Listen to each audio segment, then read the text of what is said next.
This edition of Talk to Me is brought to you by Cobb County Freedom and Justice Fund, continuing the march to freedom and a call for justice on the local level in Cobb County, Georgia. Also, International Piano and Voice, Tomas Gerdiken. Learn online live with the German Prince of New Orleans piano, Tomas Gerdiken.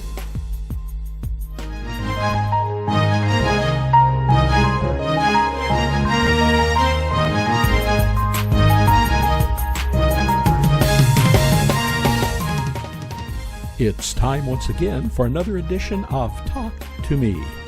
And now, here's Emmy himself, 8-time Emmy Award-winning journalist, Maynard Eaton.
What you just read was a scathing editorial in Creative Loafing that was written by two top attorneys, Jonathan Rapping and Sam Starks. They join me now. Gentlemen, why was that written?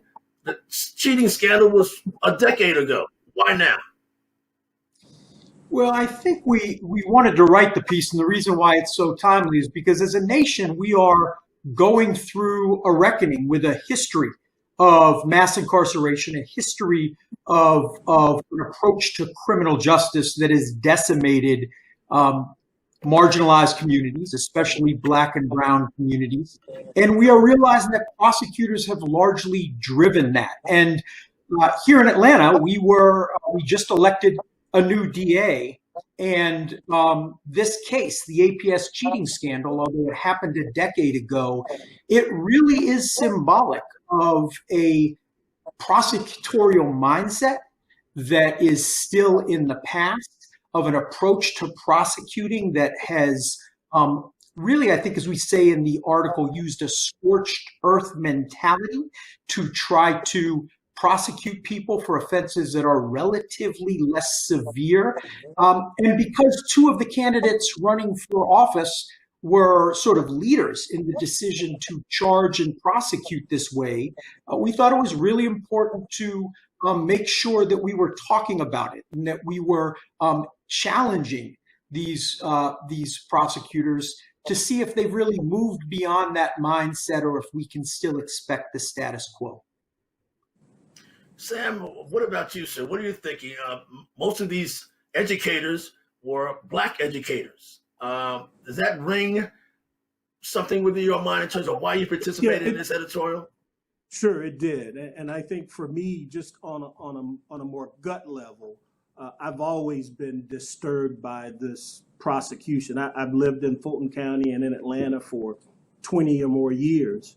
And this case stands out to me as just one of the more outrageous, egregious examples of prosecutorial abuse of discretion. I think these teachers were unfairly treated like hardened criminals with respect to the bail that they received initially. They served time in jail pending their sentencing. And then their sentencing, I thought, was just way over the top, way out of bounds. And so as a resident of Fulton County and a voter here in Fulton County, with two of the prosecutors that orchestrated that prosecution being on the ballot, when they started knocking on doors and reaching out to lawyers for support, I certainly took this as an opportunity to address with them what I thought was a prosecution that was totally mishandled. And so that's really how I got involved. I'm not a criminal defense lawyer, but this case is just shocking to me, and it's still unresolved. Many of these teachers are still facing prison depending on the outcome of their appeal.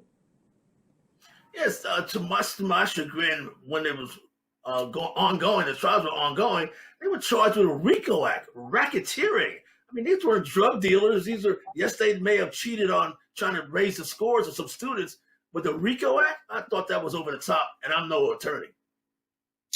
Yeah, so Maynard, I mean, I think you hit the nail on the head. I mean, these were, there were 35 educators who were ultimately, or who were charged.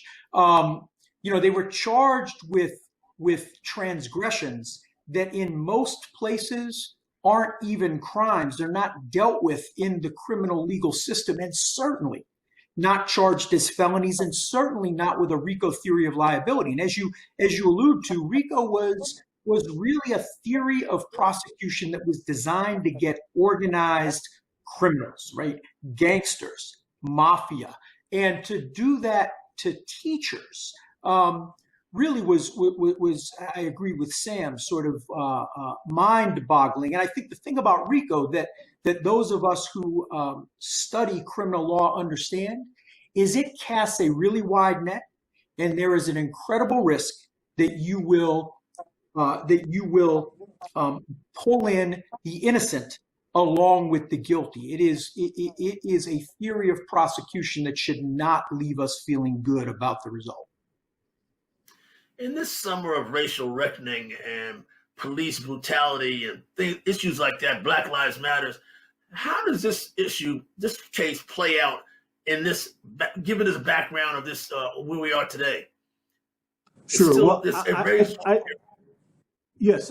I think it fits. Yes, Maynard, I think it fits squarely within the context of what people are protesting about. While some of it is about police misconduct, a big part of it is also about criminal justice reform and ending mass incarceration. And I think this case, to me, it's sort of all of the examples of things that have traditionally been wrong with our criminal justice system.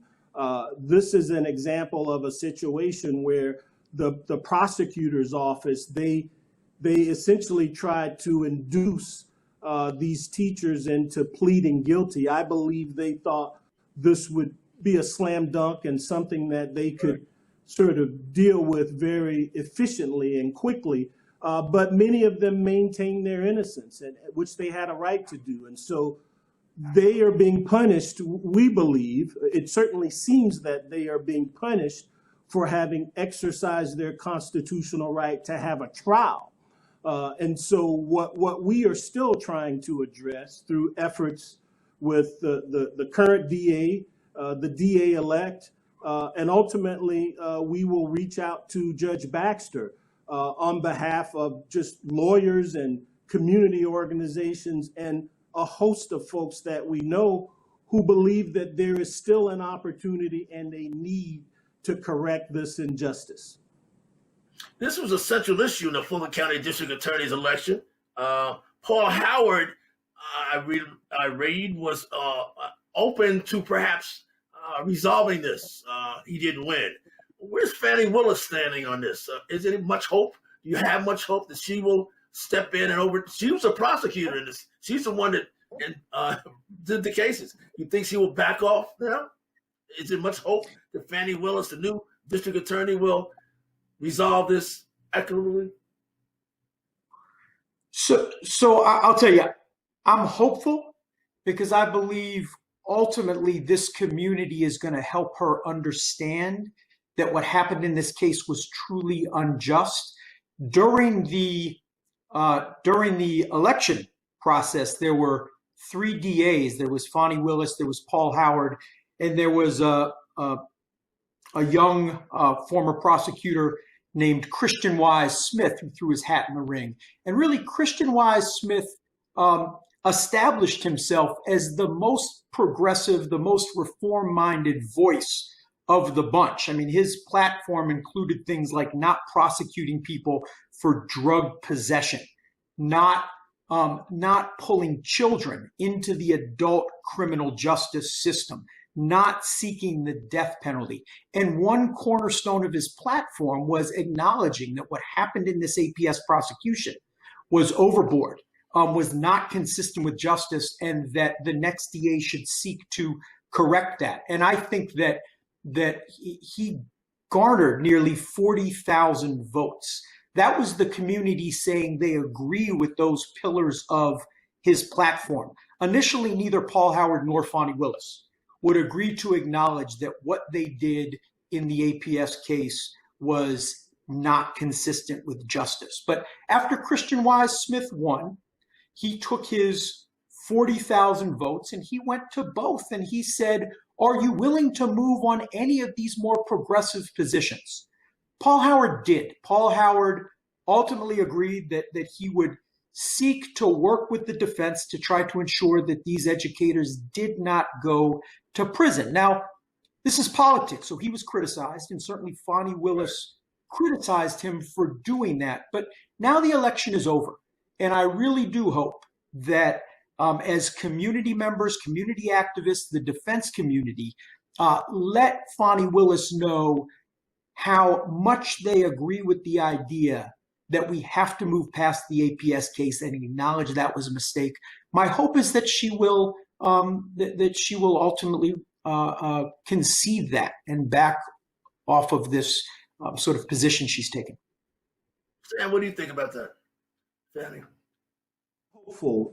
We have had conversations with her about the APS case, as John mentioned, and I expect that depending on what happens between now and when Paul Howard's term ends, if it's not resolved, I expect and hope that we can have future conversations with her about this case.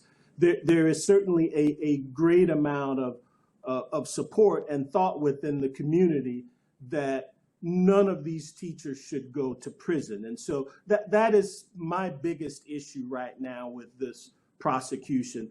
Certainly what's done is done. I don't think RICO was appropriate, but at this stage, what I would hope that Paul Howard and Fani Willis and the judge, what I would hope they would recognize is that the punishment does not fit the crime. It does not fit what these teachers were convicted of, and that it makes no sense to send first-time offenders for nonviolent offenses. It makes no sense to send these teachers to prison. Maynard, if I could, I was going to say, Maynard, if I could just add, I think it also is important to let your viewers know that of the 35 educators who were indicted, most of them pled guilty before trial because, right, with RICO, you have a lot of time hanging over your head. That's the kind of charge that is levied to try to put real pressure on you to just saying you did something wrong. 12 went to trial. 1 was acquitted. 2 agreed to plead guilty pre-sentencing. So only 9 of them have continued to fight for their good name. Every single educator who pled guilty avoided prison time. I think that speaks to what Sam said earlier. No one in this case thinks that what happened warrants prison time. The prison is being hung over their head, not because of what they did, but because they've refused to acquiesce to the pressure to plead guilty. That's just not how we should be using the power of our prosecutor office.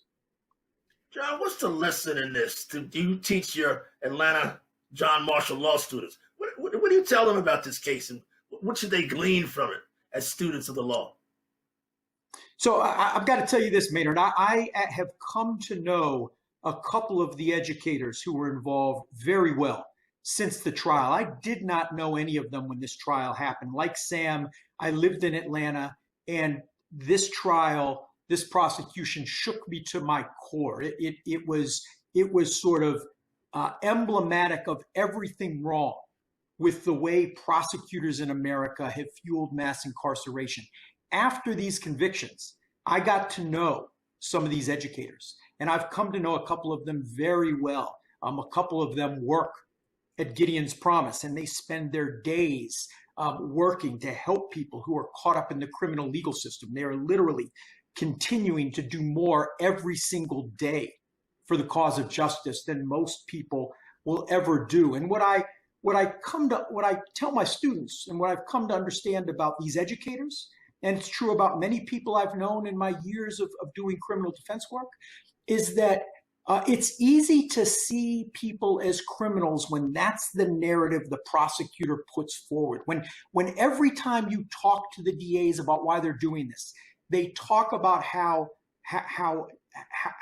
monstrous these educators are, how much damage they've done. It fuels a narrative that people are awful human beings. I've gotten to know these people. These are grandmothers. These are parents. They have children. They've never been in trouble before in their life. So what do I say to my students? I say, if you're going to do justice, you have to get to know the people your decisions impact, and you have to be willing to see the human beings behind the case. Because if you got to know these educators, no one who truly knew these educators would ever want them to spend a day in a cage. So I tell my students, don't practice law as though it's not about human beings. You better get to know the human beings so you're not participating in fueling injustice. Well said. Sam, you also write in that column that this scandal, much like John just said, continues to haunt Atlanta. How so, would you say? Well, I guess it's troubling because, I mean, as we all know, Atlanta is rightly so, I think, considered the birth of the civil rights movement, and that's a very rich and deserving history. However, one of the most pressing civil rights issues that we face today, and this goes back to your earlier question, is criminal justice reform.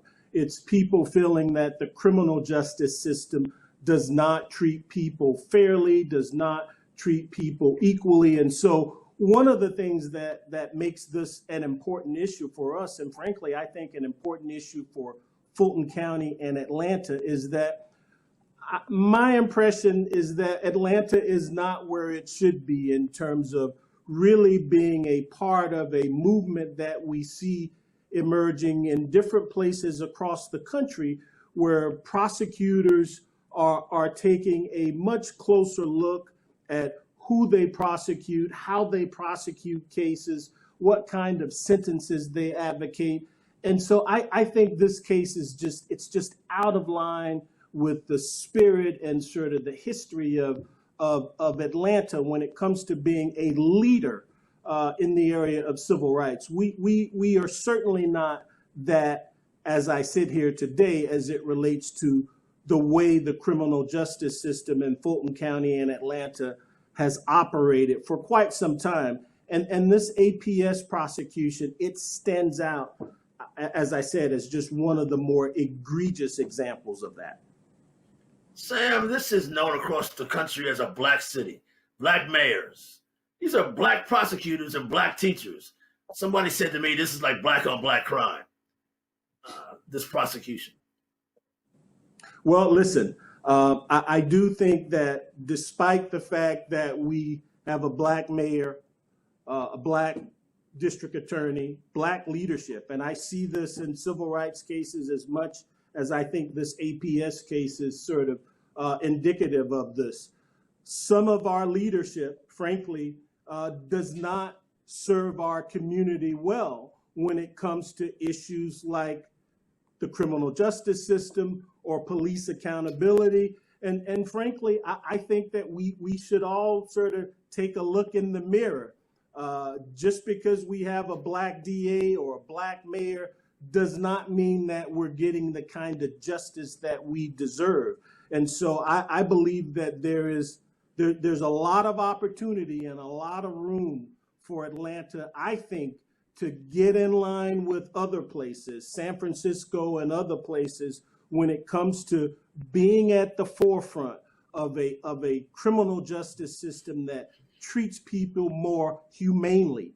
And so hopefully this article and other efforts that we're making to try to address the APS situation will help kind of spark that effort.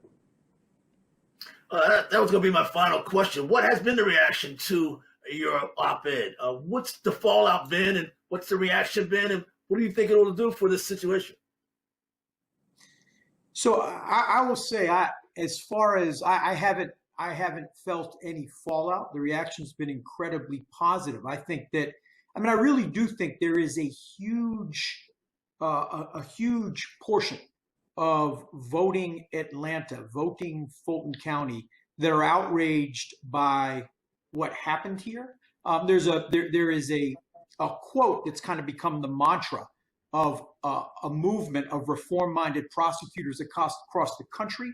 And the quote is, we shouldn't lock people up because we're mad at them. We should only lock people up because we're scared of them. And I think that really these are prosecutors who are coming to realize, they're coming to appreciate, and they're willing to own the fact that they have been the problem.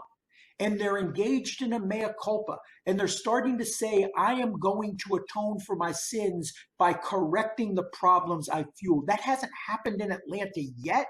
We hope that it will. But this case, the APS case, I think what people in Atlanta understand is we are trying to lock these educators up because we're mad at them. We're not scared of them. They're out on appeal bonds.